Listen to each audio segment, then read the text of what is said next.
Happy Friday once again. I want to let people come back into the room, and hopefully you're still with me as I bring Lenny Meek into the room. So come on in, kids. I'm super excited. Hey, cuz. This is awesome. So once again, we just did our All Ailey edition with my amazing fellow former Alvin Ailey dancers, and just talking about city center memories and what it was like to be in that theater, especially during this week when Alvin Ailey is doing their first ever virtual season. And you know, it's really important that we keep the culture going, that we support them, tune into what they're doing for the next 4 weeks. And it's all free, so why not? You know, see some dance, support it. So I'm gonna bring in my featured guest for the evening. We were partners in the company together, and I'm super excited. Thank you guys for your patience. And let me go grab him. Yes.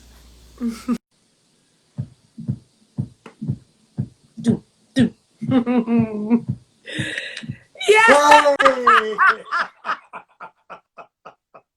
How are you? That was great with everybody else. It was good, right? It was lovely. I only caught the tail end of it, but it was great. You look amazing. You look so sexy. Well, thank you. Ew. Hey, Lenny. Hey. Okay, so now you got me for the second hour. Now I'm all toasted. Okay, Yeah, I thought I'll wait till afterwards so my tongue doesn't slip and slide. Well, too late for me. So everybody, wait, hold on. Now I'm getting all hot. Thank you. This is Leonard Meek. Hi, my dear friend Leonard Meek, and I am so excited to talk to you today, tonight. Even though we just spoke yesterday quickly, but seeing your face now, it just makes all the difference. It's great to see you. I'm so honored that you're doing this with me today. Are you kidding? Thank you. I'm honored that you invited me. You know, I have so many questions. Well, go for it. You just shoot them out there. Okay, wait, look. I don't want to forget anything. So if you're just coming back into the room or just joining, this is dannIGeeLive. This is my All Ailey edition, and this is my former fellow Ailey dancer, partner, friend, and Lenny and I. Well, he was returning, but I joined the Ailey company in 1991, and Mr. Lenny Meek was rejoining the company, and we will absolutely get to that. Hey, Antonio, Carlos Scott. Hey, Antonio. The kids are in the room, honey. I love it. Well, first of all, tell us how you are. And I know you're in Vermont, so I'm sure the cases there aren't as bad as they are like in New York. But they aren't. No, they aren't, but they are rising. It's all relative compared to what we were. We're rising. So, you know, we have a great governor here, and he's put in some harsh restrictions. Harsh restrictions. And when I say harsh, people need to listen. And so people up here are listening. So right now it's good. I'm working every day. I'm out there. But, you know, I live in a place where we were social distancing before it became the thing to do. Okay. You know, I don't have anything in front of me or behind me. You know, my neighbors are there, but they're away. You know, I live in a rural town, so you know, so it is. I love when you post photos of you like looking out of my kitchen and that is just beautiful. Like, meanwhile, you know, I'm in Washington Heights. And I was just telling my boyfriend, I was like, you know, I've been in this apartment 10 years, blessed to be living by myself. Like, living alone in New York is a rarity for most people. Well, for most people. But in the place that I could afford, it's, you know, it's a nice size. It's a decent size. It's actually a nice place, but it's in the rear of the building. And right now, like, I'm looking here and I'm looking at, you know, brick. No. Well, see, that's the beauty. When I moved here, the one thing I love the most is, unlike New York, where you step outside your apartment, you lock your door, you walk down the hall. I had to get in the elevator, go downstairs, go all through the foyer, step outside. Then I was outside. Here, I just step out the door, and there is nature. There is nature. It's just sitting there, and it's absolutely beautiful. Winter can last a little too long, but we are up north. But I've seen your winter photos. Sometimes she comes in October and she won't leave until June. What's the cold it's been since you've been up there? We've had a few.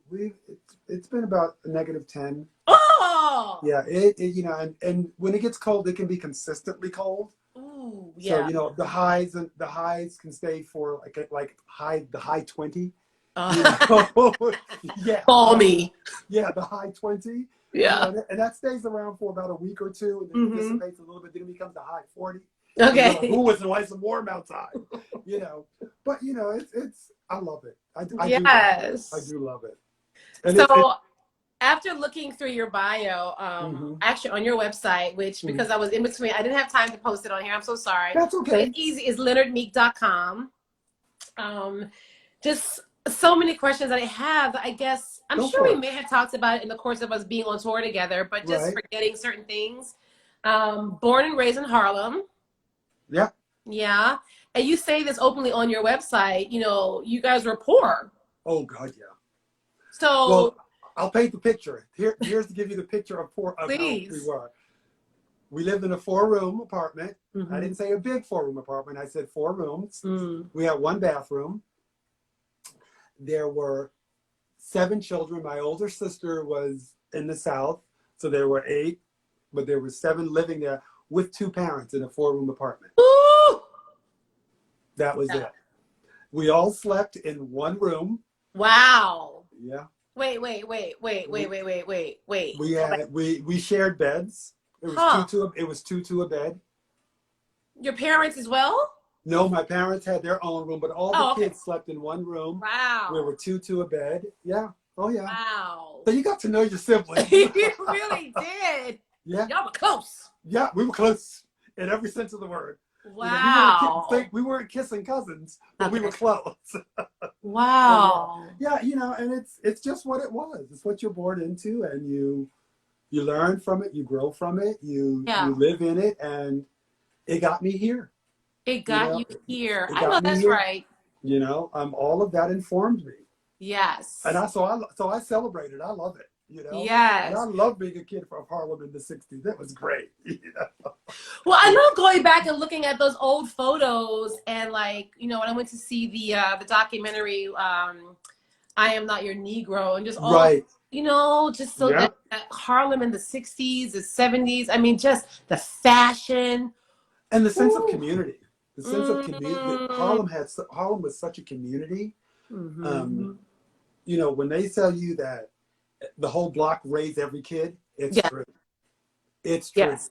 It's true. I mean, even like where I grew up in Philly, it was like that. Like if me and my sister were trying to like sneak out while my mom was working, oh my God, the neighbors would tell her when she came home, Nikki and Danny were out there, you know, wilding out. She knew before she got home. You know. And they didn't what?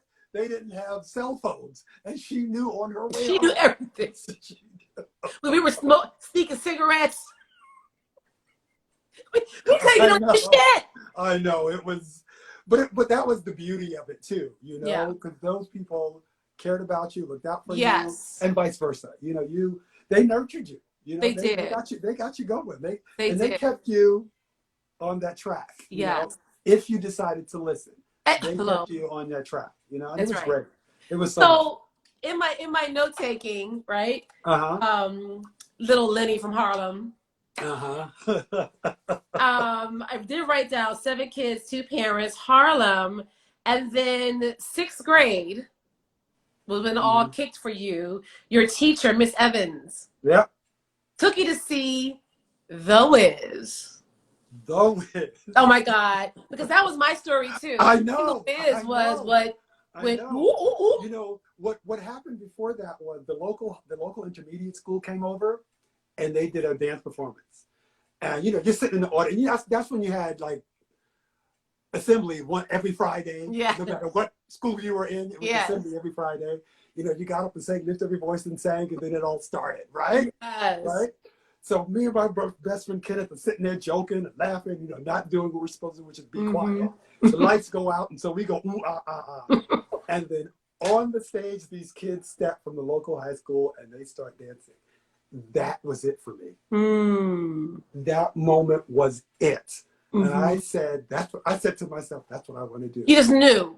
I just knew whatever just seeing those kids, and I was like, that's it. Now, just to jump in for a quick second, that's why for me, even when I program for Summer Stage, that's why it's important for me to, somewhere in the season, have kids perform on stage. Yes. Because when kids see themselves, then they're like, oh, and I can do what they're doing. And that's exactly what it was. I could see myself. Yes. In them. Yes. You know, and so that year, Miss Evans, you know, I told her about it because she's asked, of course, we had to write a little essay on the performance and how we felt about it. And we discussed it in class. And I said, well, I want to be a dancer. And from there on, she pushed me forward. She was the first one to start. Thank you, Miss Evans. Yeah, she pushed me forward and she said, you need to go to that school, join that program and see what they have to offer. And then she took me to see Ailey that year too. Really? She took us to see Ailey that year too. I remember. I guess what I remember seeing the most, and it's not Revelations. District Storyville. You know what? District Storyville. We were just talking about that. I remember, and I saw, who was it? All I know was I think it was, can't think of his name right now, but one of those long black dancers, which he had tons of, coming across the stage, and I went, that's me. You know, in your mind, that's me. I can do that. And it was huge. So I know the impact. I'm a personal sort of ode to the impact that Alvin has. I mean, representation is everything.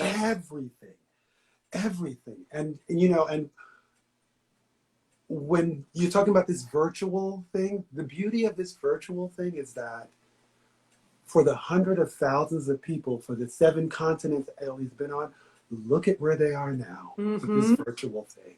Yes. This is beyond, beyond, beyond. And COVID is a horrible thing, but it causes us to rethink how we get out there and touch people. Oh, absolutely. You know, and I don't know if this would have happened this soon. No. If this hadn't happened. It may not have happened at all. At all. Probably not at all. But now that it's there, it's here to stay. This medium to get dance to people and to bring people to dance, here to stay. Got to do it. Beautiful. And that's the beauty in all of this. Yeah. You have to find beauty in everything. Absolutely. And that was, I always say, you know, the silver lining, if there is one, of this awful pandemic. Awful. For myself, at least, is figuring out how to flex other creative muscles. Exactly. And because I have been blessed to be able to work from home and still have a job, it's my duty to do something. Exactly. You know what I'm saying? I gotta level. That's why I use that song "Level Up." Yeah. Because I have been honored and blessed with the ability to still work, make a paycheck, give back. You know, so have I, because I mean, my whole world is different now. I'm a loan officer. I work in corporate world, and I work, and they consider us a necessity. So I've been working the whole time. So I've been very fortunate. Yes. So, but to see that, to see people get creative and really try to bring that essence and more of what their companies are about and what their messages are about this way to a broader masses of people. I love it. Well, I had to joke even with Summer Stage, because sometimes when I would present my shows citywide, we might get up to like 1,000 people at most, for dance. Right? Yeah. But now with virtual, I'm reaching thousands of people all of a sudden. Well, even when I think of Summer Stage, I think of how many people couldn't get there. Right. They couldn't get there. They wanted to, but they couldn't get there, or something came up. Now they can go back and watch it. That's right. And still be a part of it and go, the next time this is live, I'm going. I'm going to support. I'm going to be there. And so when we are able to perform live again, there's a bigger, broader audience for you. Yes. There's a bigger, broader way of communicating. Yes. Of that little boy. When I was watching the virtual concert last night at Ailey, and all I could really think of was that there is some little black kid somewhere sitting in some bummed out old area, but they have a TV and they have internet. Yes. And they're able or their phone. And they're on their phone and they're watching this going, I can do that. Yes. That's the seed, and that's all that's needed. Yeah, Ailey posted some photos in their stories. Oh, I love, yeah. And there was one where there was like a little girl like glued to the screen watching. Glued to the screen, yeah. Beautiful. Yeah. And that's what it's about. But really quickly, speaking of Summer Stage, I completely forgot, just because it's been so much over the years, we worked together. Yeah. Opus Dance. Yes. 2013 in the Bronx. That was a great show. Thank you. They were beautiful. Buster Grant. That's one of the things I do is, people say, you don't teach. I said, no, but I like to coach. So you put a ballet. And one of the things about modern dance for me is that the coaching isn't, they don't have coaches. Mm-hmm. They bring people in to coach, but they don't have coaches. Mm-hmm. And just imagine, I've seen, ballet companies take their little people to the side and it's just a coaching day. Yeah. They have people coming just to coach on the steps, on the technique, and on what the ballet is about and how to pull that out of yourself. And that's what I love to do. Me too. I want to do more of it. I want more, because those young individuals, they find things for themselves. Yeah. And then you can see them tingle and grow and go, I couldn't do that before. Yeah, you could. You just have to look at the box differently. Yeah. And I'm here to be your mirror right now. So if you can trust me a little bit, together we can find who you are, what you want to do, and then some. Yes. And that's the beauty of it. Yeah. I love it. I love it. So going back to, speaking of coaching and mentors, not only did you have Miss Evans, I did my homework, you also had Miss Elaine Smith. Yep. Tell us about Miss Elaine Smith. 6th grade to 7th grade. I get Elaine Smith. She has the dance program that I saw when I was in 6th grade. And immediately I go there, and the first thing I do when I get to this school is I seek her out. Good for you. And I say, I want to be in your program. And she's like, okay. Because there was only one guy in the program, and he graduated. So now there was just me. So I go there. And needless to say, this is not the most attractive thing when you're a kid in Harlem for other kids, especially other boys. Yeah. You got to fight your way through a little bit. Yeah. So that happened, a few fights here and there, but it didn't deter me, which was fine. Luckily, I have to say I had 3 and I won them all. I don't know how. Yeah. Because if you think I was skinny now, I was skinnier then. Beanpole. And she just she said, if this is what you want to do. And she was there. She got us doing many performances here and there outside of the school, We had assemblies all the time where we had to perform. And then she said to me that same year, you have to get ready to audition for performing arts. Yes. And I said, okay. Now, was this the Fame School, the famous LaGuardia? Yeah. Yes. Yeah. It was before Fame. We don't talk about that. Look. When you had hair. So, like I have hair, right? So in doing all of that, my brother, who is now deceased, was instrumental in getting me a scholarship at Bernice Johnson's. This is Kevin. No, this is my brother Anthony. Kevin was his lover. Okay, who was right. The teacher. Okay. But my mom said I couldn't go because I was too young to travel on the subway alone. Oh. So my 20-something-year-old brother took me. He gave up his Saturdays to take me. Are you serious? He would get up Saturday morning and take me to Queens, because it was in Queens and I lived in Harlem. Yeah. So it was an hour away on the subway. Wow. I changed trains, and I had never been on the subway by myself, because back then you just didn't do that with kids. Okay. And so, but he cheated a little bit. After a few months, he said, now you know where to go. and he gave me 2 dimes, because phone calls were a dime. He said, you call me when you get there, and you call me before you leave, and I'll pick you up at the train station. And that's what he did. But for 3 months, he got up every Saturday. Oh. And I had to be there at 9 o'clock in the morning. Oh my God. And he would take me, and he would come and pick me up. Wow. And bring me back home. Yeah. And so between him, Kevin, and Miss Elaine C. Smith, They all got, and BJ's, now I'm at BJ's. I met Nasha. That's where I met Nasha. Yes! Oh, That's Nasha and I grew up dancing together because of it. Nasha Thomas. And so it moved me right into performing. They moved me right into performing arts. Kevin choreographed my performing arts solo that I had to do, my 2-minute solo. Was that your that first? I had to do. Was that your first ever solo? No, Miss Smith gave me a solo. You a diva, honey. It was my first sort of like really important. So, and a funny thing happened. At my first audition, as I was doing my hitch kicks, I hurt my hip. And when I hurt my hip, and they were like, no. So I had to stop, and I came back a week later, and I finished my audition, and they still took me. Thank God. Thank God. Come on, yeah. now, kid. It was just messy. You understand what we're talking about here? Okay, wait. Let's just pause. The perseverance of that. You know, you're like, what, 8th grade? You're going to Queens by yourself. Yeah. Every single, weekend, and then more and more. Yeah. Because you knew this is what you had to do. This was your calling. Danny, it's funny. I just had a conversation about 6 months ago with my brother, my younger brother, because we were always like this. And then for a little bit, we had a little, not tension, but a little distance between us. And he said to me, because when you started dancing, you just left me. Oh. When you're a kid, you don't see it that way. Yeah.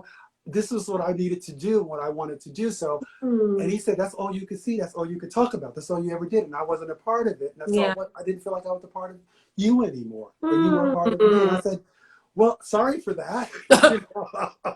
But he said, I get it. He said, I get it. And I got it later on.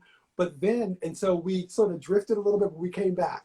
It took a few years, but. Yeah. We were just saying that, like, again, I was mentioning my friend who works in staging, backstage. Right. And, especially when you get into like a company like Ailey, or even like training, like I started getting more serious, like around the age of 12 or 13 about my dancing. And, I couldn't play with my neighborhood friends anymore. I had to go to class. And Bye, y'all. Here's the beauty of all that, though. You're a kid. It doesn't matter because now you have a whole new family. Well, true. I did. And not that you wanted to leave this family behind, but you know how kids are. Next. Yeah. We go next. Yeah. And so you don't really realize that you're leaving anybody behind or you're not really playing with or hanging out with your friends. Because you have a whole new set of friends who are doing who are in this world with you. Yeah. And they're helping. I was having a conversation with some young people recently, maybe pre-COVID probably. And one of the young ladies was saying how, her friends would make her feel guilty, or it was her boyfriend. Her little boyfriend would make her feel guilty about, spending so much time taking class and this and that. And she wasn't, I was like, you know what? Drop that loser. But here, here's the catch-22. That doesn't. We both know that doesn't stop even when you get older. The moment you get you get that boyfriend, and you spend a lot of time there. I want more of your time. Well, boo, this is my life. Boo. I love you, but okay. And then for me as a woman dancer, with trying to keep my body together, he loved me, but I had the boyfriend I was dating, Chris at the time. Adored him. Okay, all good. But like his family in particular, his mother, his Southern mama, he would always want to invite me over to the house to eat. And she would make these big old Southern, meals. Which you couldn't eat. I couldn't eat it. And she would get so offended.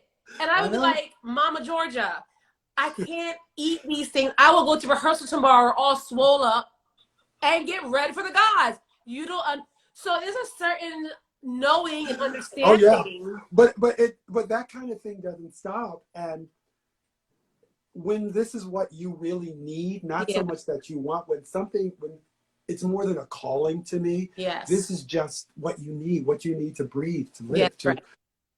Nobody's going to get in the way. Sorry. Oh.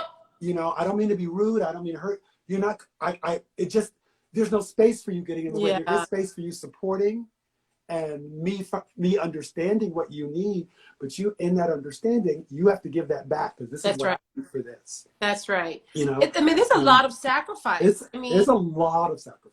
You're away from your family. Yeah. You're, you know, again, when I talk to young people and they talk about their friends who try to get them to go out and party with them or drink and smoke and do these things, and they're trying to get into like the ABT school or whatever it is. Hey, Aubrey. Like, bye. Well, you know, they ain't your friends. I joined Lar at 17. I want to talk about that. Yeah. Okay. You were still in high school. I was in high school. I was still in high school when I was with Danko. So yeah, I was still in high school. Yeah.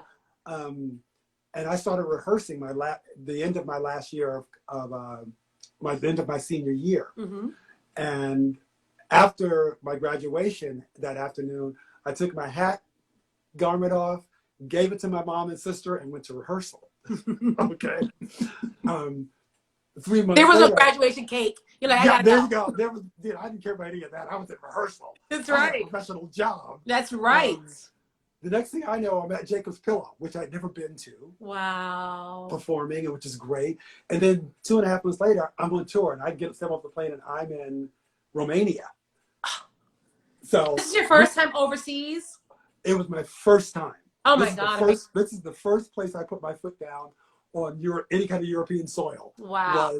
Well, pause there for a second. So you're 17, 18, going into Lar Lubovitch, which is already amazing. Yeah. He's amazing. He's amazing. What did you know about getting into a company, getting a passport at that age? Well, I lied to Lar. See, wait, you know what? And here's why. I was 17. Right. And I told him I was 18 because I wanted the job so badly. I know, and that's right. The only thing that mattered to me, Lar asked, after the audition, I'll preempt this way before I answer that question. Before Lar said to me, so why are you joining my company? I said, because I just want to dance. I don't care where I dance. He said nobody ever said that to him before. I didn't know this, but I learned later that he told an older dancer in the company, nobody ever said that because everybody came to dance with him. Yes. He felt that was interesting. I said, I just want to dance. I don't care where I dance. And I got to Lar because Jerry Houlihan, who is Robert Battle's mentor, was teaching me at Performing Arts. Oh, wow. And she was sort of mentoring me, and she sent me to this audition. Right. My first real professional audition for a company. And I go to this audition on a Saturday, and you get there early prepared because you're a little nervous. You don't know what's going on. Right. And nobody else comes in the room. It was just me. Wait. Oh, yes. Yes. Me and the other dancers all watching. Wow. In the company. So I'm like, okay, just do you. Oh, wow. Oh, yeah. And then I got a call back, and there were 9 other guys. But the first audition was just me. Oh, and in my mind, it's going to be like a cattle call. Yeah. Or some other guys. Oh, it was just me. I was like, okay. Okay, Lenny Meek. Okay. I was like, so just do you. Just go have fun. And that's what I did. Luckily, I got the job. Yes. But I told Lar I was 18. I told Lar I was 18. It didn't really occur to me that part of what you did as a dancer in a company was tour. That, because for me, it was just, I could go dance now. I can dance professionally. Or we're going to be dancing. All I saw was dance. And that was that youthful naivete, all of that, not knowing, not having that. Because I didn't join companies to travel. I joined companies to dance. You know, not taking away from anybody. If that's what you join a company for, go for it. But I joined to be a part of the dance. And so they had to find someone to be my guardian.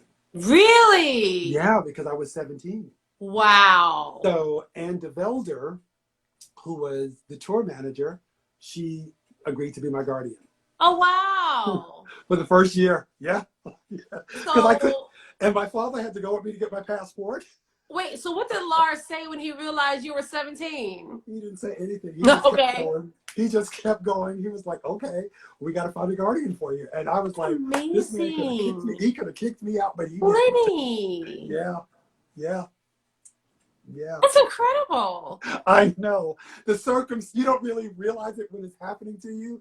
But when I look back, the circumstance and how everything went, I was like, Wow, you were See, lucky. this is why I love these conversations, because Yeah. as long as I've known you, I don't really know you. You know what I'm saying? Like, this is Everybody amazing to says that. me. You know? So, okay, all right. So, you're in Lar, Uh-huh. and then this is when you start developing your love for writing, which we'll get back to. But Yeah. you leave after a couple of years. So, why did you leave? You What did you know, say? Danny, I woke up one day and I said, I need to try something else. Okay. And the feeling was that strong. Yeah. That we came back from France. Mm-hmm. We did like 7 weeks in France. We came back. It was December. It was mid-December. We were off because our season was in April. Mm-hmm. We did our season in March, April. Mm-hmm. Was it at City Center? No, we were at Carnegie Hall this year. Oh, okay. And Carnegie Hall and City Center. We did both. And I told him in 6 months I'm going to leave. He didn't appreciate that. And then he said, okay. And he said, why? I said, because I just got to go. It's time for me to move on. And I did that, and I went to end. Ailey was not my intention.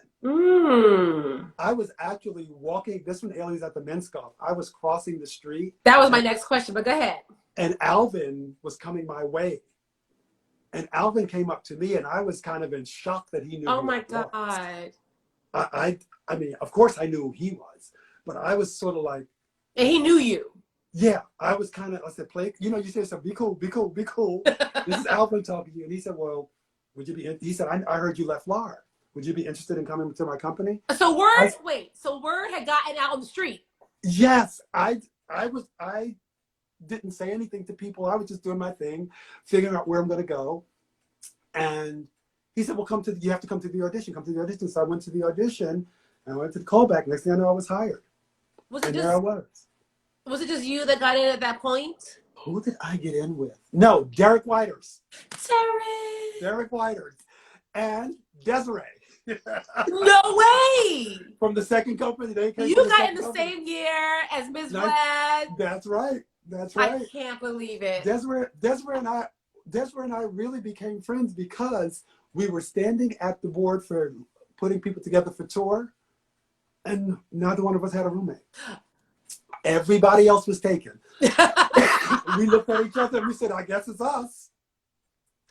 Those roommate deals, I tell you. But it was a marriage made in heaven. It really was. You guys we were so glad to be together. You guys were husband and wife. Oh, yeah, we just fit. Fit. Yeah, and it was great. It was great. Yeah. So you're in Ailey. Uh-huh. With Alvin. Because, you know, jealous is the wrong word. I envy those that actually got to work with Alvin because I so desperately wanted to dance for him. I understand why. So when I heard that he passed, and people know the story, I was on stage about to perform with Danko, and word just went through the theater like wildfire that he had passed. I just saw my career just go poof. Yeah. I mean, even though I was doing well at Danko. Right. My dream was to dance for Alvin, and subsequently I will be told from like Judy and Chai and different people that Alvin would have loved my dancing, which was in some ways comforting. I know he would have. But thanks. Oh yeah. But not the same. So please just tell me, oh my God, from your perspective. I mean, we see the videos of him talking and just, what was it like working for him? Alvin. Oh. Alvin was fun. Alvin was a source of information. But Alvin was he gave you that kind of information where he wasn't talking down to you. He was talking, he wanted you to be within that. And that's different. Yes. When you have a director, a founder of a company who's still talking to you as if you're equals, even though you know you're younger than him, first of all, so you're always looking up to him because you respect your elders. But he talked to you as if you were just right there so you can get the message. Yes. And I never felt that Alvin was trying to give you a message. I just thought he just had the messages. Say it again. Do you know what I mean by that? Say it again. I never felt he was trying to give you a message. He just had the messages. And so he would just speak and the messages were there. And you'd go, okay, Okay. okay. You know, it was that kind of sort of, it was intuitive for him. You know, he just, like I never felt he was deliberately trying to teach me. He just taught you. Yeah.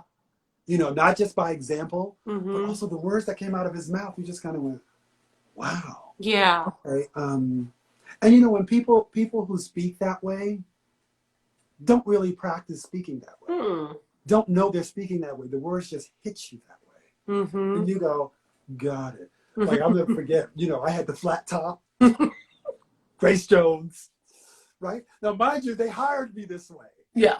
So we're in Norway, and I was doing Bad Blood, you know. So Nisha and I did that other duet where you jump on the shoulders and all that. Yeah.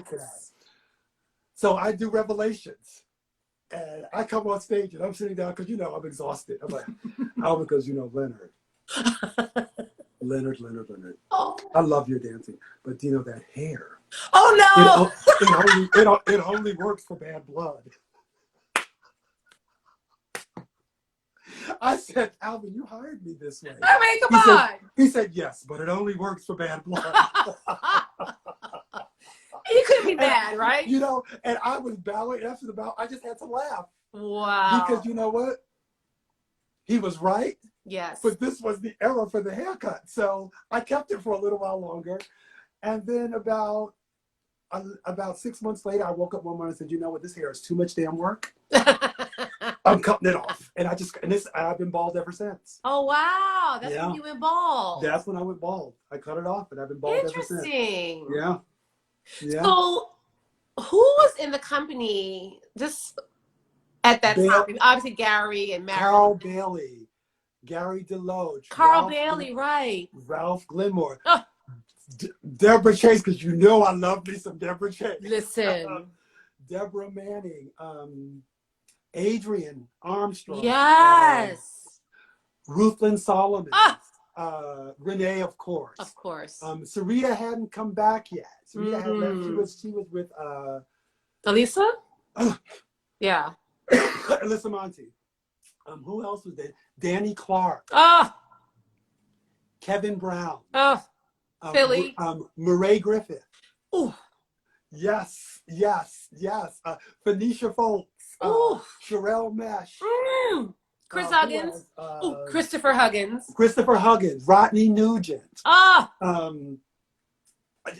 could just go on. Dudley. I mean, that was comedy. You know, it was so great because even with you all, you know, one of the things I love about dancing with in companies like that is that you get to sit and all over the world, you get to relearn your craft through watching other dancers and watching other dancers do it at such a peak. Yeah. You know? I love April Berry.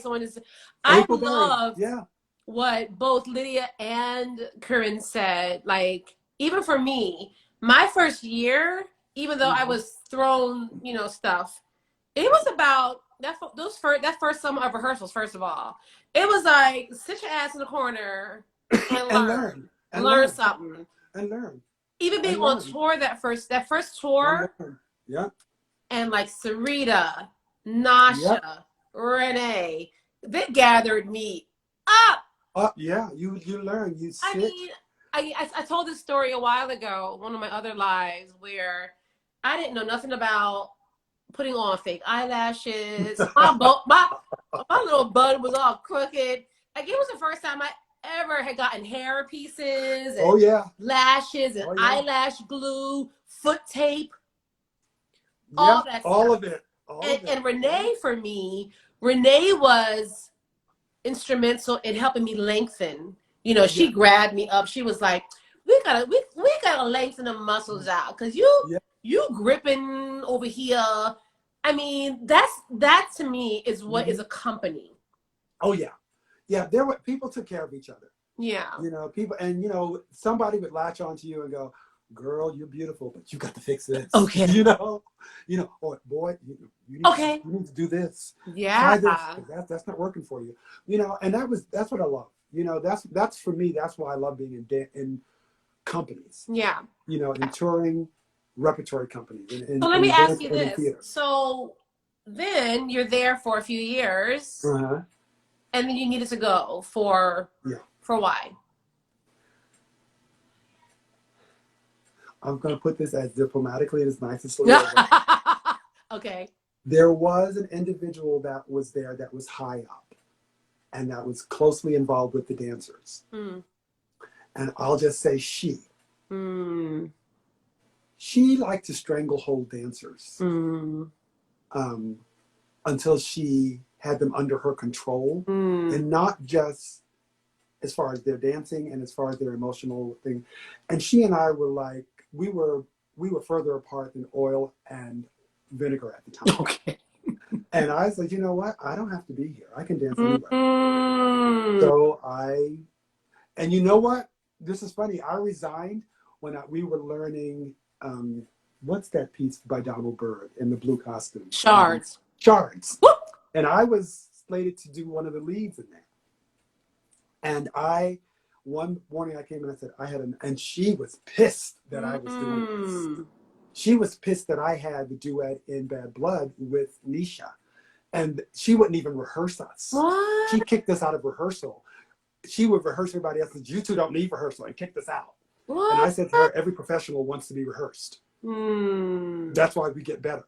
And then somebody in the company told me, you don't talk back to her. You don't say anything to her. When she gives you a correction, you just do it. You don't go, okay. I was like, I don't know where you people come from, but I'm an individual. I'm a human being. I am not. I'm sure I know who you're talking about. I won't say, but I feel you. And so I just thought, you know what? This is not for me. Right? Yeah. Lenny, just leave. Yeah. It wasn't making me happy. And the moment, I always knew that the moment something didn't make me happy, especially in dance, get out before it's ruined. Good for you. So I just asked Alvin to resign, which he didn't want to let me do at first. Did he understand? Did he know why? He knew exactly why. We had a 3-hour discussion. Oh, and wow. Then he said, I will only agree to your resignation if you meet with the board and other people. Oh, wow. So I had oh yeah. Oh, wow, Lenny. Yeah. Okay. Yeah, and he said some things to me in that meeting that I found very interesting. Oh yeah, I was like, okay. And it was more about his position and where he was. So I just left. And you know what? The luck of the draw.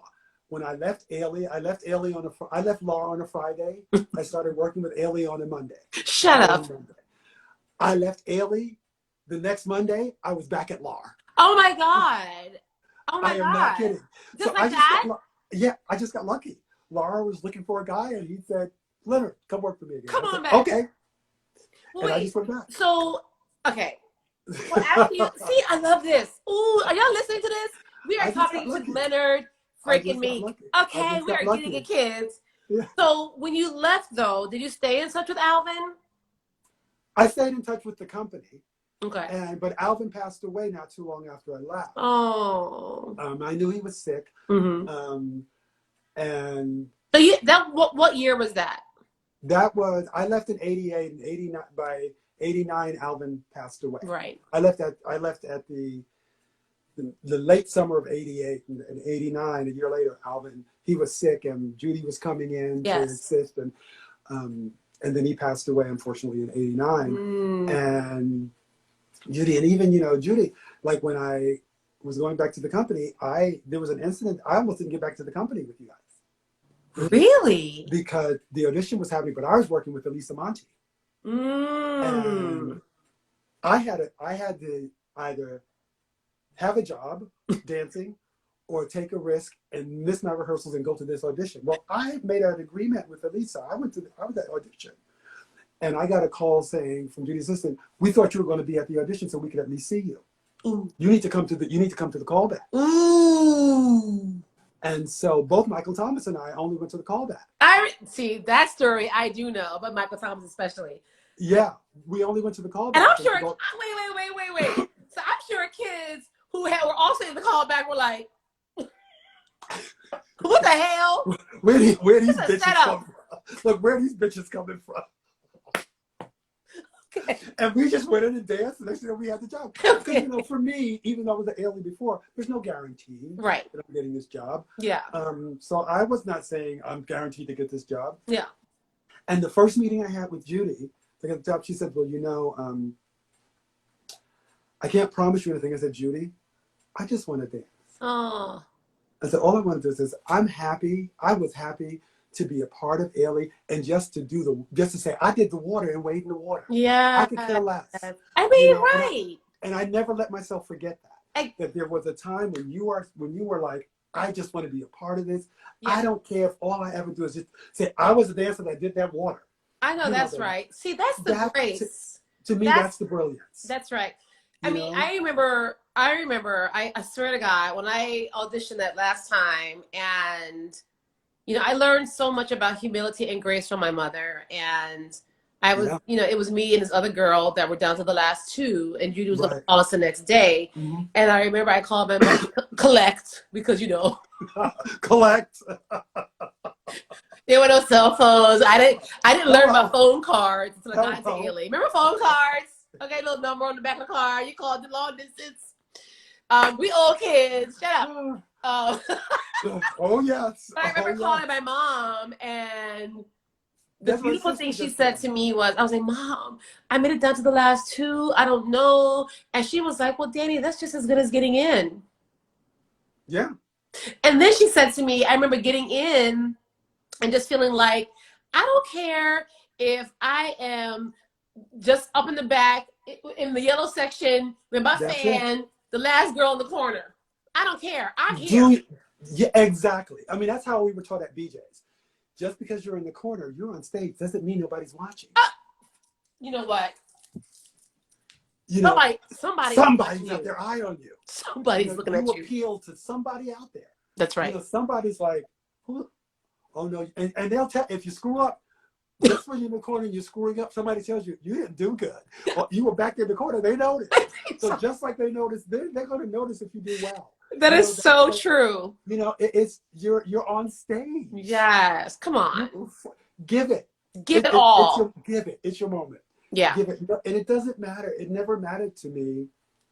Like, you know, I know people that we worked with that always wanted to do leads, and they got mad when somebody else did leads. Yeah. And I was like, you can have my part. Okay. I'm fine. As long as I'm dancing, as long as I'm dancing. As long as they give me something to dance, you know. Yeah. And then, of course, you do that, and then they start putting you on too many nights, and you want them to take you out of crap. Okay. Because you can't breathe. Okay. You can't, I remember. You can't breathe, you can't eat, you can't sleep. All you do is dance. That's right. I don't know to be in all these ballets. Hey, Dewan, Nicole. Oh, my God. I love you guys for watching in. Oh, this is beautiful. Had you met Judy before that? Yes. Actually, my very first meeting with Judy was in Ernie Pagnano's dance class in 1983. Okay. Come on, 83. I was in class, and Judy walked over to me. We were both taking class. She was doing... Wait, Judy was taking class? Yes, we were taking class together. She was doing Sophisticated Ladies. Yes! And she gave me an arm correction. Oh. She probably won't remember. But she gave me correction on what, and in a certain position, she said, you know, you can just hold your elbow out a little bit more. Ooh, I said, okay. That's so funny. Problem. Yeah. That was my very first time. The jammer. And then after that, I had met her occasionally here and there. Actually, before I rejoined Ailey, she gave me tickets to a performance. Yeah. And so I had been, you know, people, I'll say this. People always assume, like, when I left, I was mad or angry. I wasn't. Mm-hmm. When something's not for you, whether it's Ailey, the biggest thing in the dance world, it's not for you. Yeah. It's a timing thing. It's something in you. It's something with the organization. It's not. You heard Karine say she couldn't fit for a while. But then she started. I really wanted to go in there with her with that, and I'm going to have her back. Want to talk about that? Because I'll never forget when we were on tour. Little quick sidebar, and we were on tour on US tour, and we had gone to see Soul Food, the movie, and you know she it wasn't that she couldn't relate, but it was because her upbringing was not specifically African American. No, It wasn't. And we talked about that. And Yeah. even subsequently, I'll never forget, she had, I don't want to say too much because I don't know how much is publicly known, but she did have an incident on Broadway where, because she didn't see herself as, I don't know if I could say this, like American Black or just what I Black. Well, because she's not. She's not, right? Yeah. But the audience, when they see her, that's what they you're a Black assume. girl. That's the and assumption. so I think that was a hard lesson for her, or something to understand coming into America. Well, yeah, well, you know, it's like of course she has a connection with African. Of course. We all do. Yeah. But her connection is from a different angle. Right. And we have to respect that. Absolutely. Celebrate that. Yeah. And learn that. That's right. And learn from that. Yeah. You know, mine is particularly African American, you know, so every fiber of my being. Exactly. But I think about that first rehearsal, and the only person I knew at that time coming in to the rehearsal was Michael Thomas. Only slightly. I mean, we had met briefly. Right. And of course I knew the Debbies. Right. And you knew the Danko crowds, yeah. The Danko kids, Antonio, of course, my partner.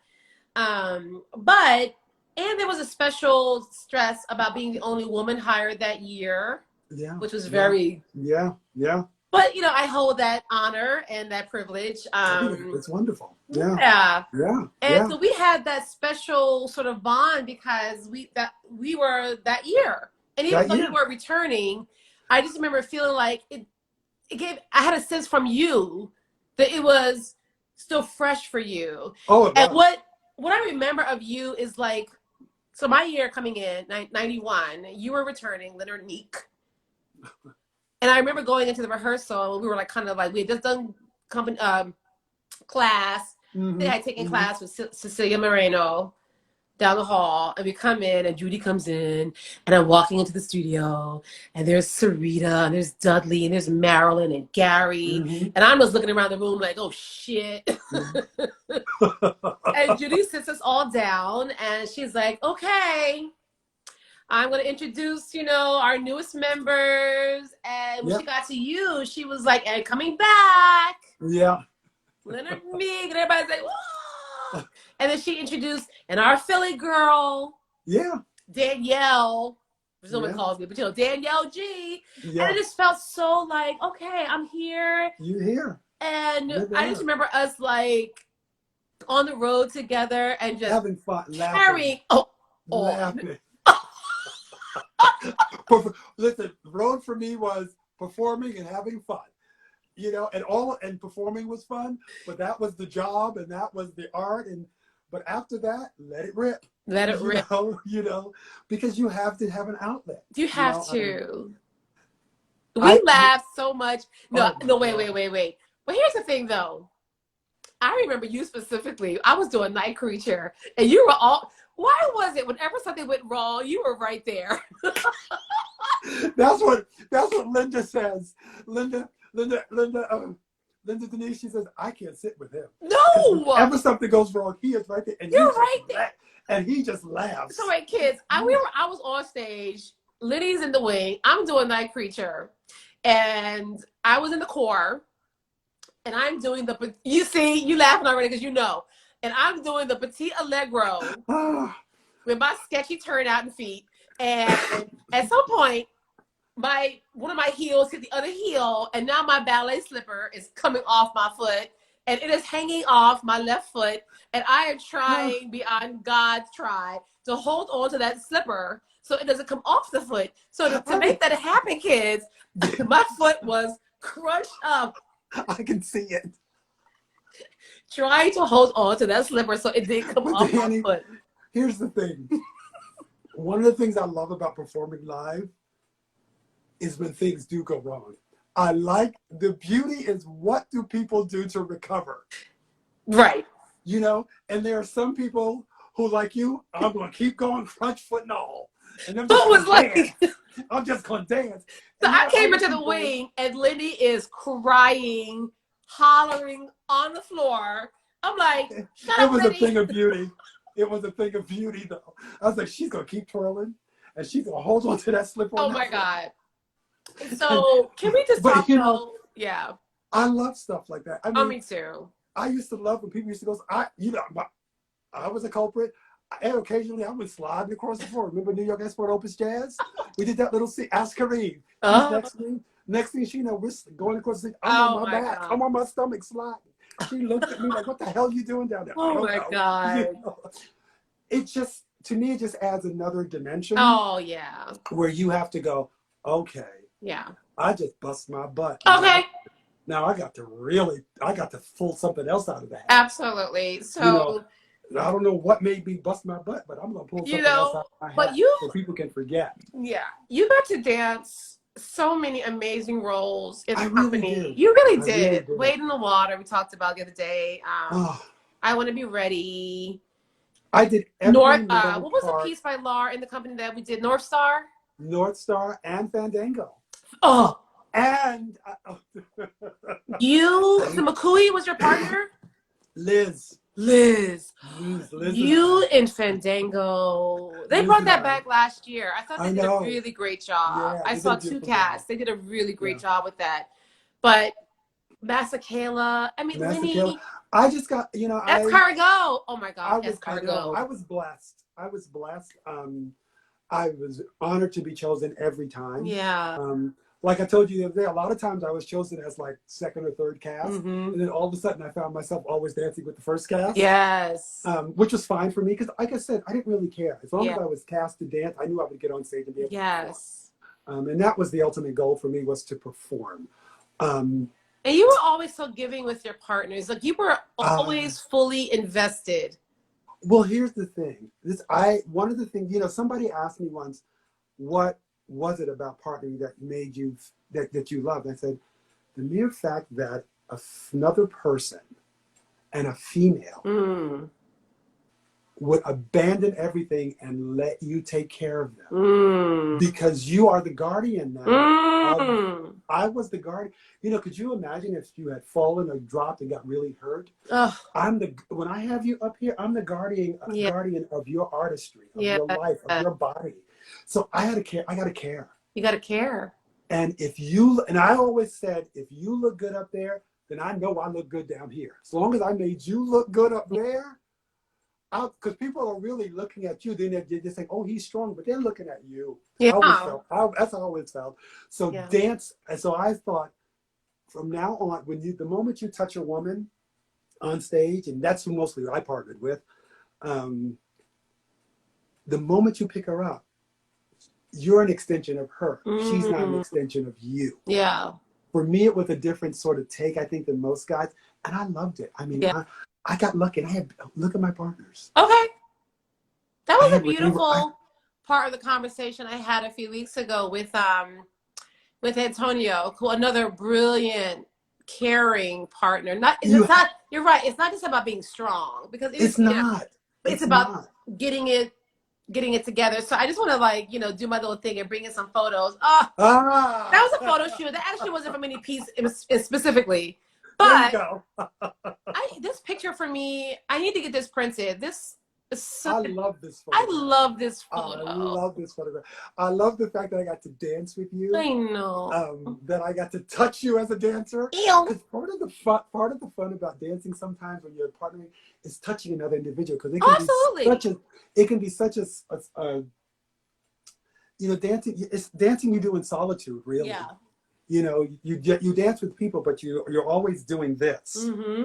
And it's nice. It was nice for me as a partner to focus out on another dancer, and to like when I used to do Lake with Renee. I would stand in the wing and watch every step she did. I wanted to know where she was before I came out. I hear that. If she held that balance, that first arabesque, depending on how long she held it and how well she held it, I was like, okay, she's ordered tonight, so I could really. I'm going to have to support. I'm going to have to support and help her a little bit more. And you can see these things. It was just little nuances that you picked up. Yes. And I always wanted the dancer the dancer I was partnering to feel safe and to feel like you can do anything. I will be here for you. Yes. Anything you do, I I will try not to let it go wrong. Yes. So if you want to do something different in the timing, I'll just wait on you. Yes. If you want to move a little faster because you have to, because that foot hurts or something hurts, Okay. you're not getting that leg up to date. Well, let's move on past that. Okay. You know, let's do it and let's keep going. Let's keep going. To me, if you listened and watched while they were dancing, and I don't mean just listen to the music, listen to them, their bodies. Yes. You knew where they were. You could Yes. figure out where they were. I loved it. Yes. And speaking of intimacy, like we had this moment that was just, I don't know if you guys can see that. Oh. But that was like, yes. that was an outtake from a photo shoot. You gotta send me that. I know. That the photographer was just kind of like, you guys are, we were just playing in the corner, remember? Yeah. And the photographer was like, you guys are beautiful together. So quick side story on this photo. This ended up in a photo journal book for this photographer. And the great director, writer, author, whatever, Nelson George, subsequently saw this photo and wanted to use it for one of his books. They didn't allow him to use it, but I ended up meeting him years later through the guy that I was dating at that time. And Nelson was like, "You're the woman on that picture that I wanted to use for my book." I love it. I love it. I love it. I forgot all about that. I haven't seen that in years. So this is one of my favorite posters of yours, which we know. Wait. So you know what, Danny? And this was such a surprise. Yeah. People think that I knew that this was happening. I was just called into a photo shoot. I just did a photo shoot. I didn't know what was going on. Wow. The next thing I know, a few weeks later, Judy shows me this thing, and I was like, it was beautiful. Okay. The colors. And it was beautiful. Yes. You know? It was. You know, the whole composition, everything that that God rest his soul, Jack Mitchell. Jack Mitchell. Jack Mitchell could make you look good. Okay. Well, here's what's crazy. So do you remember Jack Bartusian? Yes. You know he's one of our staff photographers now at Summer Stage. It has been. How crazy is that? Wow. I see Jack. Well, not this summer, great. But I see Jack. Tell him I said hi. I will when we're back in. Yeah. I see Jack every summer, and I'm like, Jack, I've known you. You've known my body for 30 years. Yeah. Like the full circleness of that is just to me such a blessing. But I want to. Oh, and this picture from him. Can you see that? Oh wait, let me see if I can bring it in. Oh. Look at those muscles. Come on now. That's him. Now, that was the filming for, was it HBO? I think that was a performance. Oh, that was a performance. Gert Krautbauer took that. Oh, wow. Okay. That's in the middle of performance. I said, you got that from a performance? Yo. He was like, yeah. I remember like just loving being on that front line with you. We killed it. I'm going to say it. We killed it. Wait, here we are. Look. You know what? Come on, kids. You asked me a question, that poster. That's Annie Leibovitz. Oh, it's so small. Annie Leibovitz. Okay. That's the crew, honey. You know, the beauty of what we used to do, and I think the way I know the way I tried to approach, especially in Ailey, and brought it out even more, was you said something the other day when we were talking, rawness. You know, we were the next generation of technique and this and pizzazz, but we were taught, most of us, don't forget that rawness, that before we got all caught up in technique. And Judy once said something to me, and she said two things to me, but this one she said, and we were just having a casual conversation, actually over a margarita. And she said, we were talking about dance, of course, and we were on the road. She said, just never forget why you dance. Yes. And when she said that, she said, never forget why you started dancing. And when she said that, I went back to why I started dancing. And when you start dancing, you don't know from technique. No. You don't know from this. But what you do know is that you need to move. Okay. You need to get on that stage and perform that's so and move. true. And that's the rawness and the beauty of it. Yeah. If you can keep that, I believe, if you can keep that with your technique, with all your experience, and let the two do this, and not be afraid of that rawness. Yes. And let's just let it blend and meld. Yes. Me and my sister. Yeah. That's what we always tried to do. I felt like when I was in the company, that's what the dancers were trying to do. Yeah. All the time was to stay raw. Yeah. But to let that technique shine through, but to stay grounded and raw. And again, like we talked yesterday, and You know, just to be clear, like I'm not here to try to put down any current generation, next No. generation, old, whatever. I just want to impart that, you know, just come with some feeling, come with a story, even if it's not for the audience, but if it's even just for you. And you said to me yesterday that someone came up to you after a performance. Ah, Yeah. Michelle Murray. Mm. We did Revelations. Mm-hmm. We did performance in front of Revelations. She said to me, "You're the first person I've seen do this since we performed this, and all I thought about was you doing this. Mm. I remembered the past, but I saw you doing it." Mm. And I was kind of baffled. And I said, "Well," and she's like, "Yeah, I didn't have to compare you to the other people." Oh, How powerful is that? that's so powerful. That hit me so Oh hard. I was like, yeah. and you know, when you first hear it, you kind of, because you know, you're doing your thing, and you kind of, and then later on, I said, that was probably the best compliment of my career. Absolutely. That, and that taught me something. Mm-hmm. It reaffirmed something that I knew, but it taught me even more to always carry the past with you. Mm. Always make it your own. Yes. And just do it. Just Yes. don't be afraid. Just do it. And Yeah. once you do that, you're delivering all kinds of messages. It's everything. All kinds of people. You know, and I was also taught that, you know, every step you take is supposed to have meaning. Mm. Every single step you take. So not just the kicks, and even the kicks have to have meaning. Your legs should go up for a reason, Right. not because you can do it. Okay. But what about the connecting steps? Mm-hmm. You know, what about those preparations? Don't just prepare. Mm-hmm. Dance into that thing. You know that. Dance, people, dance. Yeah. And I think that's what we mean about the rawness a little bit. Mm-hmm. Is that when you look at that old stuff, transitions were dance. They were dance. You didn't even realize the artistry is in, I say this all the time, the artistry is in the transition. How you get from A to B. How you don't let me see you get from A to B. First of all, I don't need you to stop and twiddle and prepare. I need you to go. Yes. You know, and go on your technique, go on faith, go on your love of what you're doing. Just go. Just go. Technique, to me, technique should be the thing that frees you up to tell the story. Well, and here's the thing, you know, like, you know, right now everybody's saying, "Oh wow, he can do 3 or 4 turns." He can do. I said, that's what they go to class for every day. They should be able to do that. Ooh.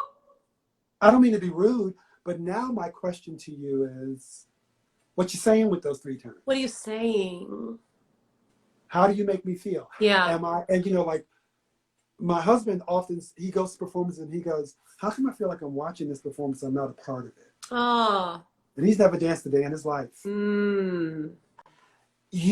That's what I'm always looking for. Yes. I don't need you to show me what you can do.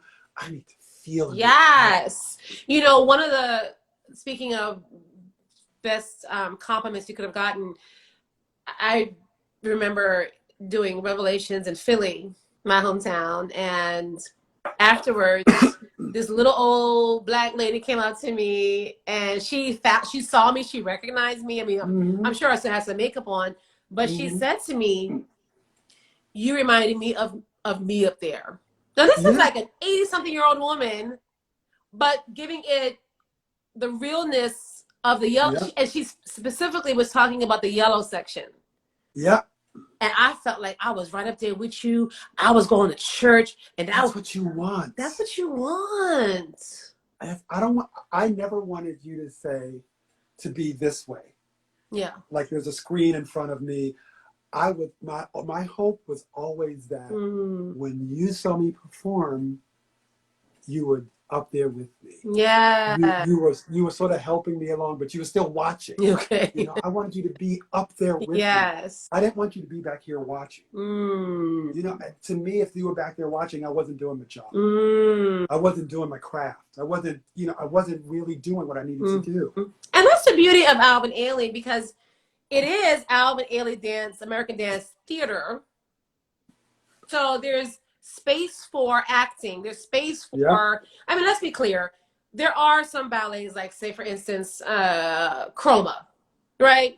Which is pure dance and your gods and goddesses. But when you're talking about a piece like Blue Suite, Mhm. Revelations, Massacre Langage, and all, you have to tap into your humanity. But you know what, Danny? Yeah. Something you just said. Mm-hmm. Even those ballets, because there are ballets that are just about dance, dance, dance. Those ballets, you have to tap into your humanity, so that when you get to the Revelations, you take it even further. Okay. Yes. You know, because those just dance ballets can be boring as heck if you don't create a Well, you story. still have to do a story. You still have to have something. And you have to tell that story. Absolutely. We not to bash anybody, but we see occasionally where people stop telling the story Right. and just go for the hoo-ha. Even if your story is, now. I'm Ice Queen bitch.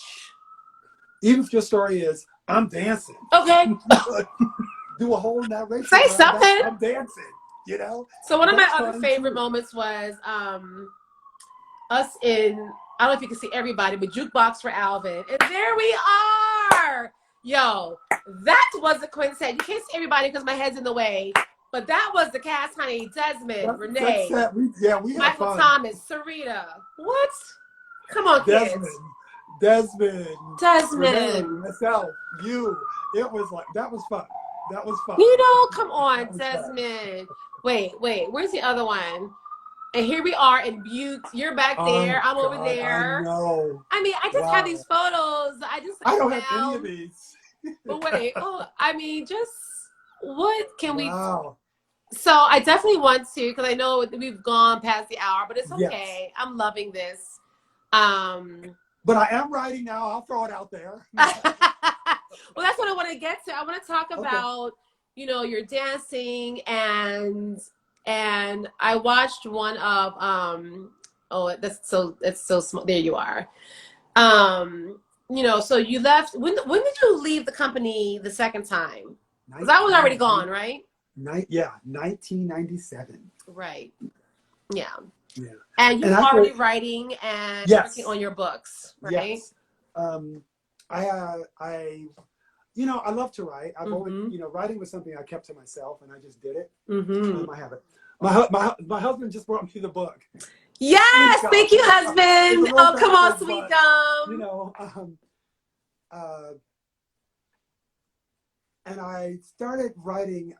Actually, in 1990, I took a break from dance for a few months, and I went and I moved to Paris, and I was living in Paris. And I just started writing automatically. I just started writing. So I sort of wrote like a little synopsis of my autobiography there, and this, that, and the other. And then I didn't touch it for years. And then years later, when I moved to Texas after I left Ailey, one night I just woke up and started writing. Again, on this. I used to write. I have a lot of poems that I used to write. I called that I used to write on the subway about encounters that I saw. But then I just started writing, and I realized that, I was doing it. I thought, well, do I really like this? Do I want to do this? Can I do this? Is this fun for me? And I did it. And it's my first book, and all my books are self-published. So they're not perfect, but they're good. That's they're right. Really good stories. Yes. And I just started writing.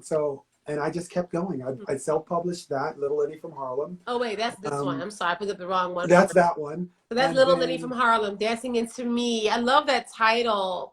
Well, yeah, and that because dancing, I talk about a lot of things in the book, from all my sexual escapades to, and all of that got me to love the person I love now. I love it.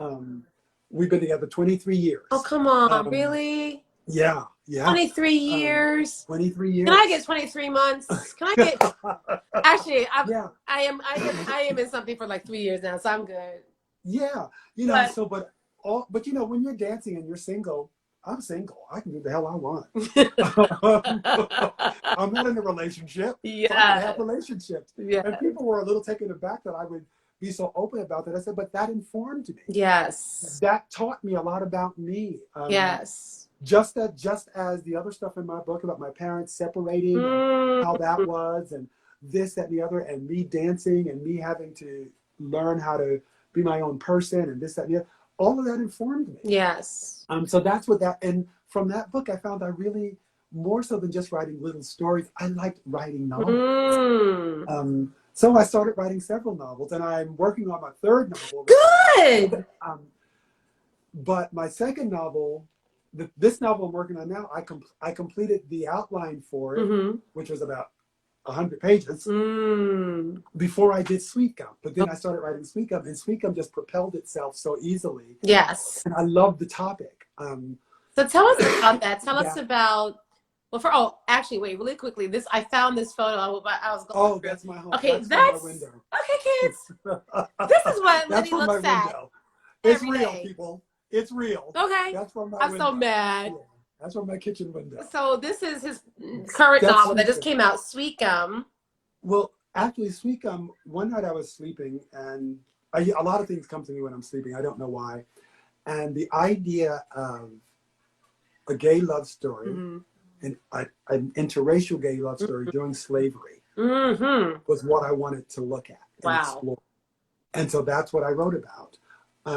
But the hard part about that is that I had to question myself, can you have a real love story if the love is not equal? So if you're somebody's master and you're somebody's slave, I had to figure out how to level that out and make their love equal. So that's what I wanted to do. Kids, get the book.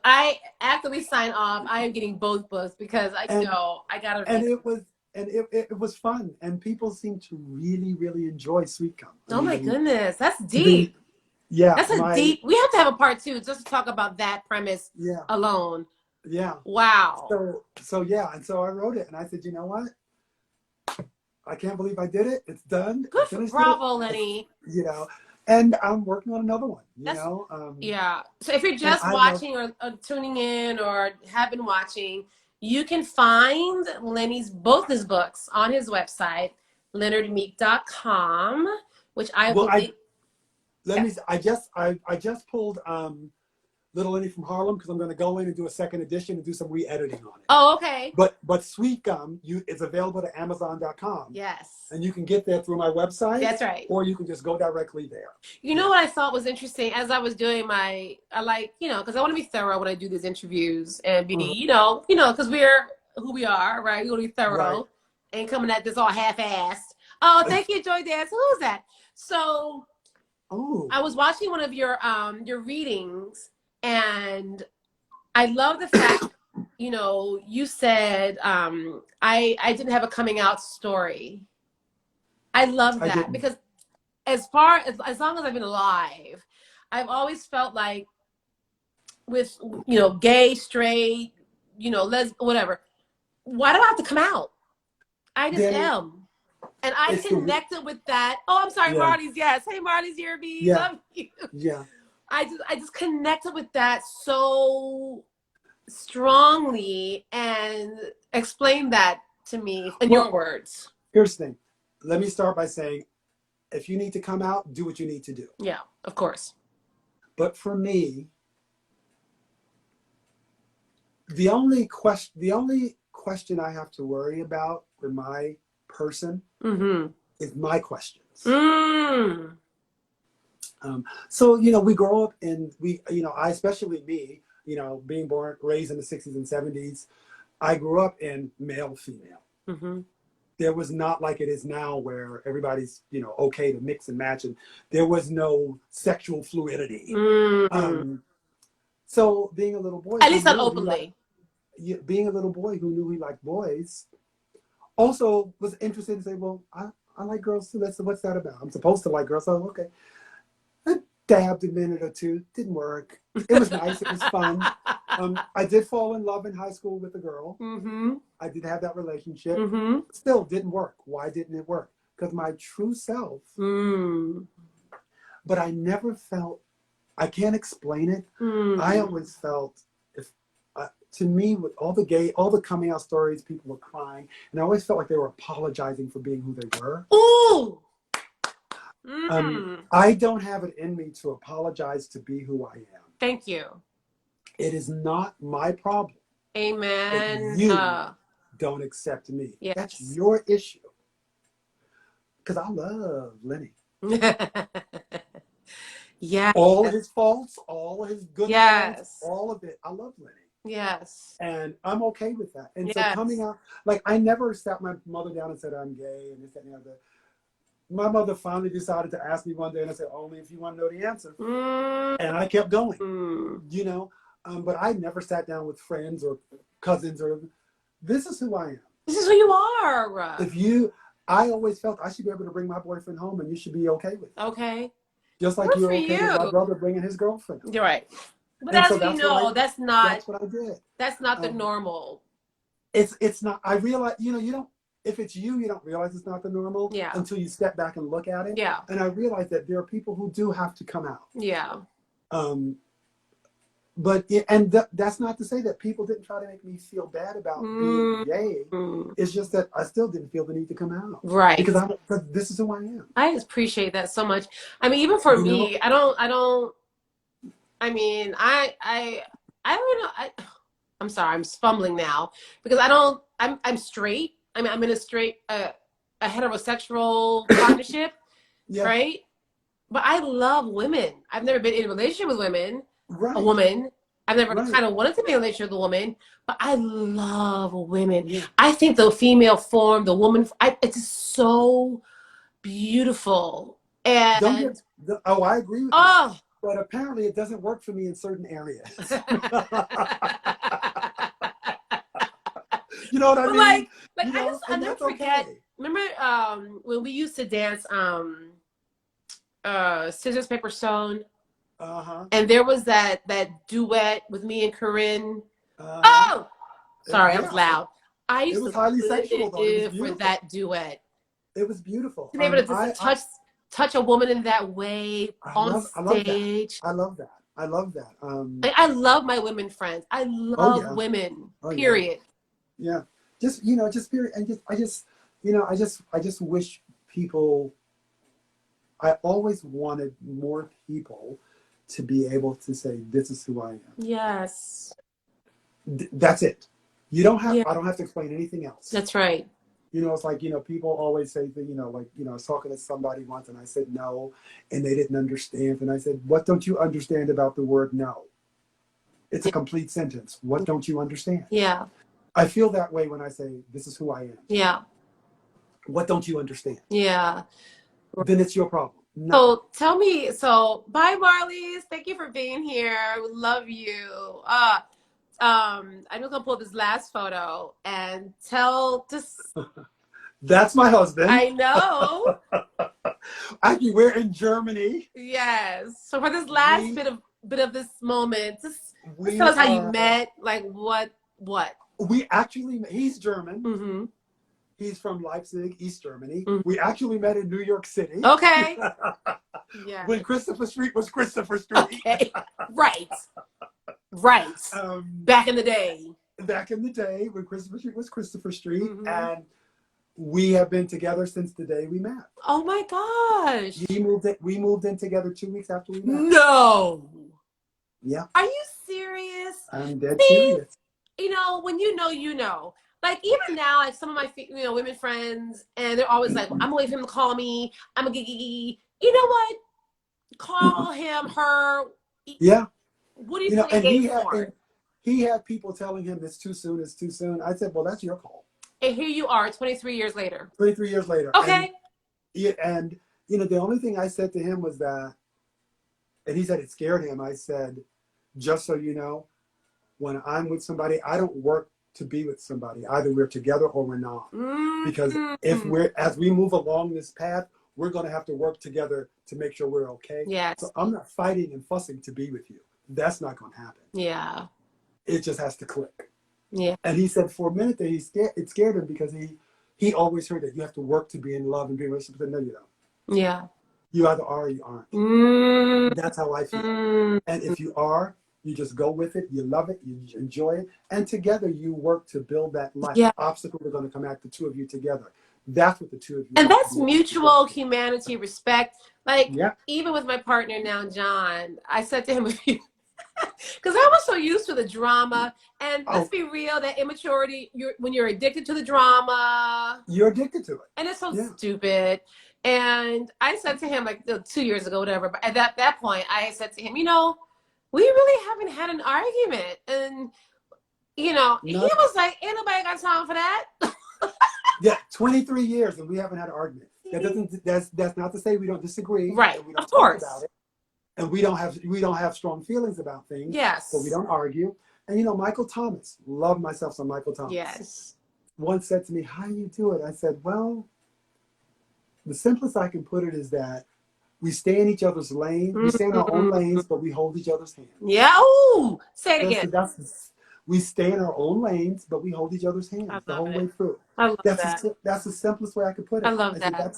That's all I know what to do. I can't, you know, I once read a story about this guy who couldn't find love, and then he met this guy. And the first thing he said was, well, I could fix this. I said, well, see, that's why you can't find love. Because the moment you meet somebody and you're trying to fix them to be what you need them to be, that's who are you to fix somebody else? Thank you. You either love them for what they present, and they will fix what they need to fix. Right. And you have to let them do that and travel with them through the journey of doing it. That's it, and support them through it. And if they ask you questions, give them your opinion and move on. That's right. You know, that's it. That's it. Because that's what I want. You know, I want us to ever change. I want both of us to change together, individually, to grow, and I want to be there for it all. Yes. You know, I want to be there for it all. You know, it's so true. And, you know, I've obviously had to evolve through some things in myself, my own daddy issues. You know, I'm just saying. Well, you know, always going after the unavailable, the, you know, emotionally distant, bad boy, blah, blah, blah. And, you know, I had to work through that. And it took me almost damn near 50 years. Well, you know, but you know what? Here's the beauty. You got there.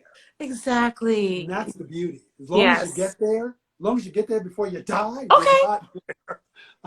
And you can enjoy that. And I'm still working. Obviously, I'm still working on myself. And who is it? Who is it? And that's the beauty too. And this, and again, it's that mutual respect. It's that mutual concern and empathy for each other, and also, you know, loving that he's so great at what he does, and because being able to share in that we are so committed to what we do as artists, as humans, and professionals. I respect that so much. You know, just to tag on before, I know we have to leave. People always say, well, what if it doesn't last? I said, stop. The moment you go into a relationship about what if it doesn't last, there's a problem. You already checked out. I said, and so what? Exactly. I said, you're not even in there. And you're talking about what if it doesn't last? Yeah. I said, but you do realize that everybody comes into your life for the time span that they're supposed to be there. So if somebody brushes past you for a minute and says one word, it can change your life. That's true. Some people, it takes them about 3 years to get those right words to you, you know?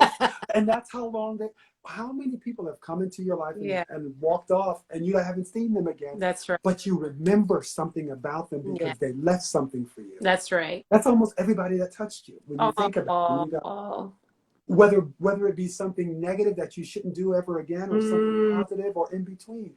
So when you have these 5-year relationships, you know, people get all busted up. And I understand you don't want to lose that thing that you had.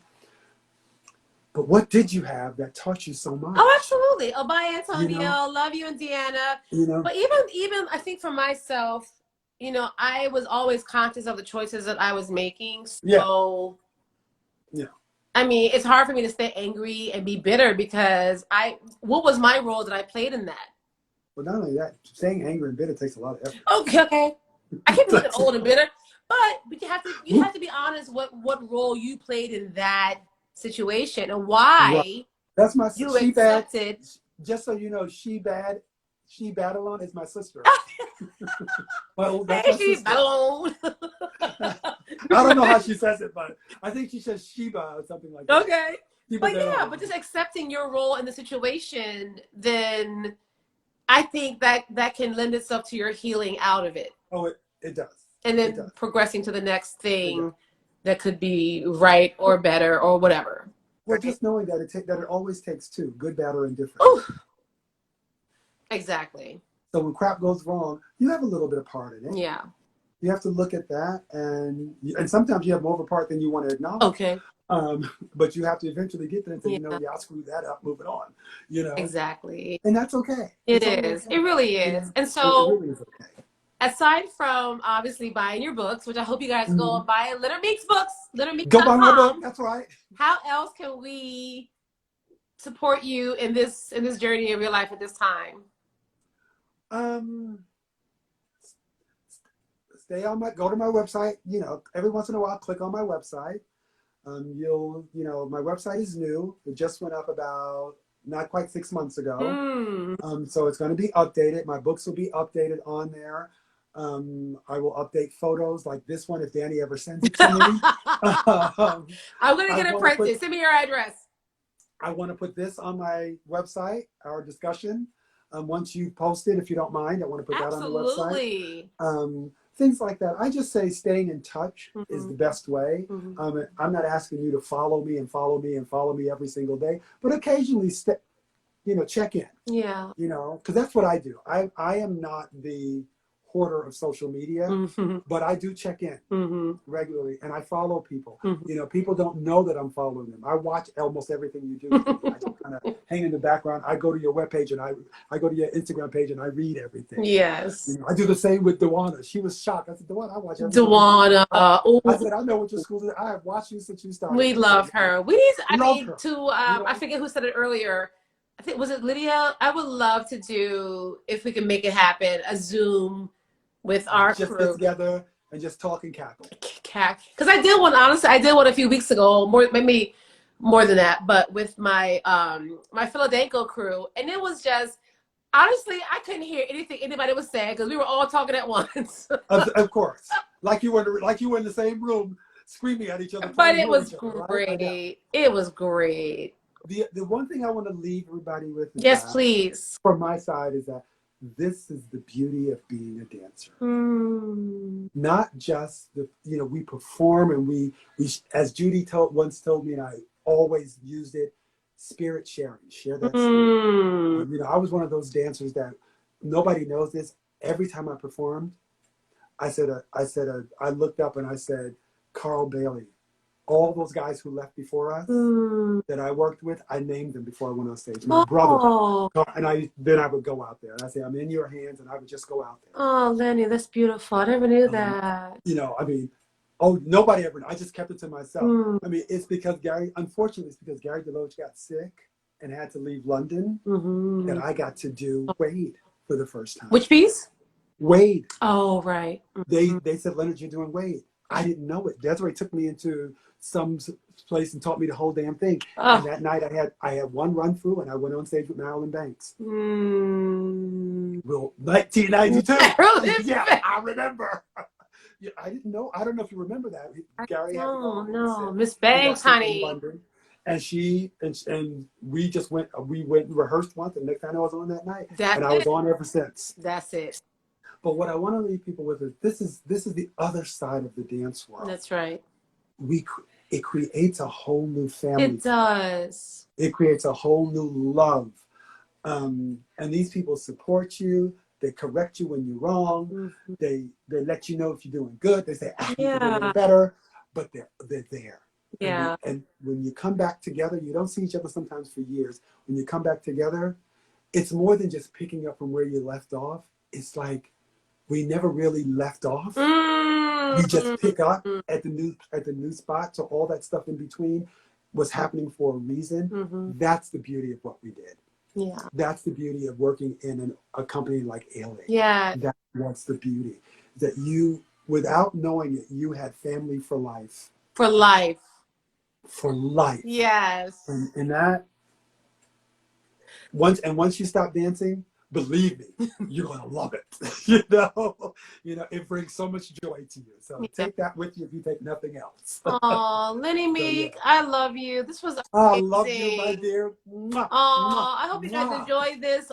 For those of you that stayed the whole time. Anytime you want to, you know what, Danny? Beautiful. Anytime you want to chat, you want to do a part 2, let me know. Oh, yeah, because I do want to do a part 2 about identity and Okay. post dance. And that might need Yeah. to be a bigger conversation with other people in the room, because I had a Yes. great conversation about this last night with my brother Craig Smith, and we were talking about I'll just say this quickly, what it feels like when you leave dance and you go back into the workforce, and what that does to your identity and Well, all well, of you it. and I, you once, really quickly, you once said something to me very interesting. Mm. You said, I don't know if you remember that. I told you we were on the Oh, street, right. we were talking about it, and you said, well, it's easier for you, Lenny, because you left dance because you wanted to. Oh. You said, I didn't have a choice. And you're absolutely right. So the transition is very different. Do you know what I mean? Danny, are you still there? I am. The transition is very different. Yeah. So it's going to be, this conversation will be very interesting. Yeah. Yeah. Yeah. Woo! Because it's true. You know, You and I held have to on say, to that. you don't know this. What I'm going to say, I'm going to leave you on this note, rather. I was very saddened when you had to stop dancing. That's all I'm going to say to that. Okay. Yeah, you feel the love, right? You feel the love. Just feel the love. But I was very saddened when you had to stop dancing.